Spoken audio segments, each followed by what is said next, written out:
This is where the city council meetings happen, where we were last night. And a number of people were exercising their free speech rights. Many of them, and you just met one, Nora, who came up and said, how is this, why are we locked out? These are people whose relatives have been murdered by the police. And they went up last night when the city commission, or city council, basically declared unilaterally by the presiding officer that there are new rules, even though the rules were being violated, and he has no authority to create new rules on the spot. And so they went up because they were told that they weren't going to allow to give general comments because they didn't want people talking about the problems with the police department.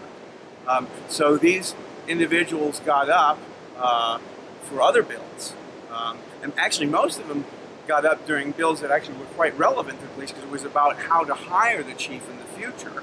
And what they did was they put pictures of their deceased loved ones, they put written statements on the overhead projector, and then they stood in silence, which is a speech act. Non-verbal, but it's a speech act. And they were removed from the meeting. The families of victims were removed from the meeting by police escort. And then, even though the presiding officer did not request this, arbitrarily one of the police officers decided at some point to start issuing trespass warnings to the people who were escorted out, prohibiting them from coming back to City Hall for 90 more days, thus effectively silencing them during that period, if that's upheld. So, I mean, this is a town in crisis, a real crisis of legitimacy, and it's a town that, city, that is really very close to the verge of exploding for very justifiable reasons if this city government doesn't take effective action quite soon.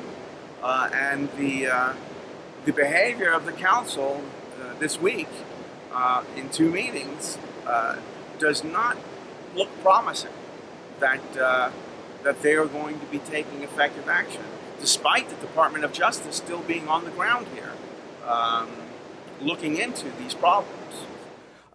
That the Police Oversight Board, in conjunction with an administrative or executive officer, recommend to this council for approval and rejection of the chief. Thus, the chief is hired by, can be fired by the council, the department becomes accountable to, and the chief directly answerable to the council. And I would add that what you want is that the people could recall that office. But I am deeply concerned by my experience tonight, because this may not be the first problem you need to address. Because if a council won't follow its rules, I am very skeptical that it can come up with a sufficient solution to this very real problem. As a scholar, an educator, and more importantly, an active citizen, I've come to the understanding that the highest office in a democracy is that of the citizen. And a democratic society requires the learning on how to be an effective and responsible citizen. And universities in particular play the most important role in that. The educational mission is not just what you learn in your particular degree course, but what you learn in that university experience on how to be, as Aristotle would have emphasized, both a good person and a good citizen. And universities, to fulfill that mission, have to be a model of what the ideal ought to be, rather than a reflection of what is. If you could just say your name and position just for the record here. Clarissa Pena, City Council. Who you guys with? PINAC. Who is that? Well, we're out of Florida and we deal with police and official corruption kind of stuff.